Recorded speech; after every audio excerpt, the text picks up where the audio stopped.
I do lectures all over the world. I'm a professor of engineering. I don't usually do them in my swim trunks, but that seems appropriate to the setting that we're in now. And what I'm going to show you is not science per se. We don't have enough data, but we call it the science and experience of deliberate cold exposure.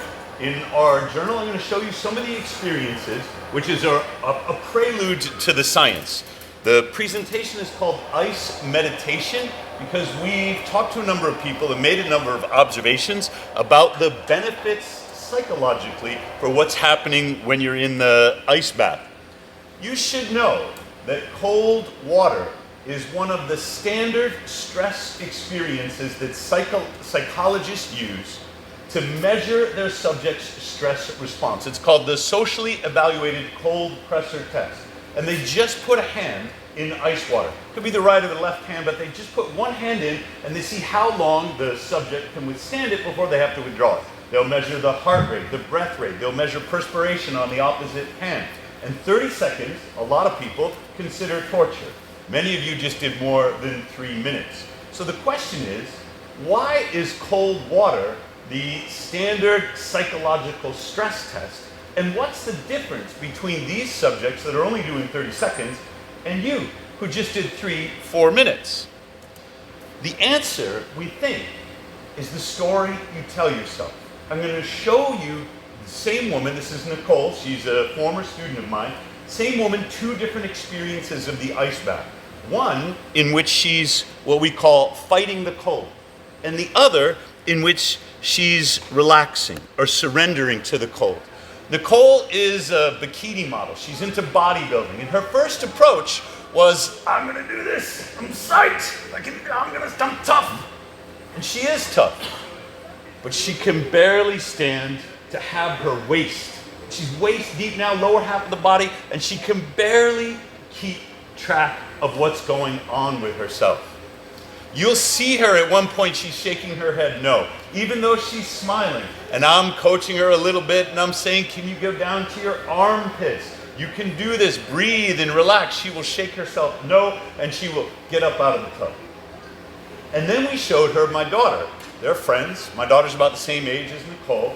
And my daughter said, well, this is how I do the ice bath. I step in, I go down, up to my armpits in one motion. I feel the gasp reflex. And I allow myself to gasp if that's what I feel. And then I slow myself down. I slow my breathing down. And I go a little bit lower, up to my clavicles. So my daughter demonstrated for Nicole what an ice bath with relaxation looks like. Nicole went through again. This is her second one here. And you can see, the video runs a little longer, you can see how she's gotten down lower. She's got her hands all the way in.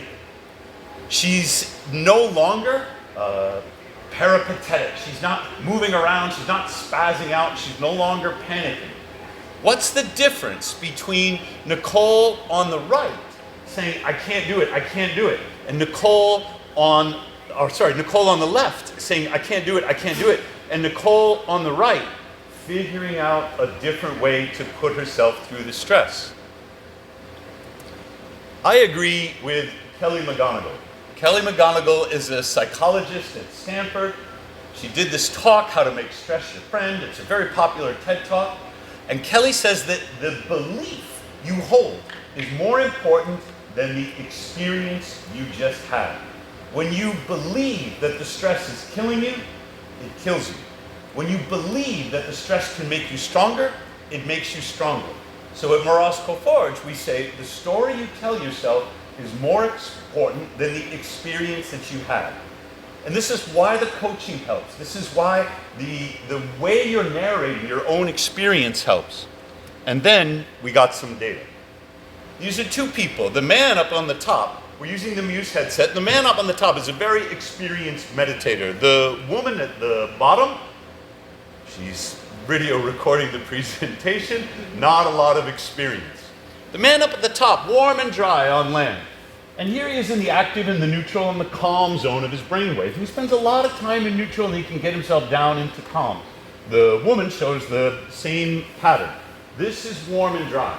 And you might expect that when they get cold and wet, they would be very excited. They would look like Nicole looked, and they would be sort of spazzing out all over the place, very active state of their brain waves. This is what actually happened. He plunges down into calm.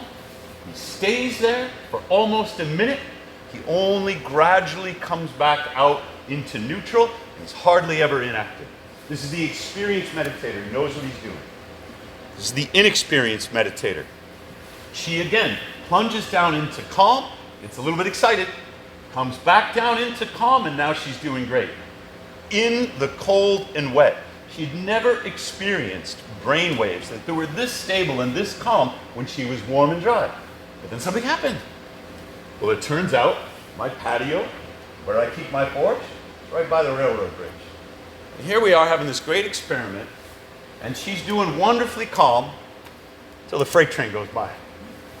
And the freight train knocks her out of calm. She can't quite get herself back in, and in a way, it confounds the experiment. So we got to do this a little bit more. We invited over to my patio a trainer. This is Dottie. This is the trainer we've been working out with before COVID. And Amanda took her through the warm, dry meditation. We hooked her up to the Muse, and you can see she's doing really well, warm and dry. It's only at the end that she pops up into active. Dottie had never ice plunged before. This is a new experience for her. And what happens? Just like our previous subjects, down into the calm, and this time there's no freight train. She stays there the whole time. This is a novice plunger. She's physically fit, she understands her body, and she's now working on her mind. So here's our hypothesis. I say the experience is the prelude to the science. Our hypothesis is that there's something involuntary happening physiologically. Whereas when we're looking at Nicole, the story that she tells herself and the coaching that she received helps her with the ice bath. She's conscious of this. But physiologically, there is something happening unconscious that you're not aware of that allows you to more readily achieve this meditative state. Now, I suck at meditation, but I like it because I go into the meditative state and my monkey mind starts thinking of all different things, and I'll be sitting there in my little yoga pose and be like, that's where I left my keys. Meditation is really useful for me in this way. But when I'm in the cold, I don't have the same problem of the monkey mind. I can now sense that I'm able to calm myself down. And I'll do some of the searching meditation routines that I learned in Joe Dispenza's book. I'll check in with different parts of my body. Sometimes I'll exercise different parts of my body, all static. And I have the confidence that I'm getting the benefit of the meditation instead of shaming myself for being so crappy at it.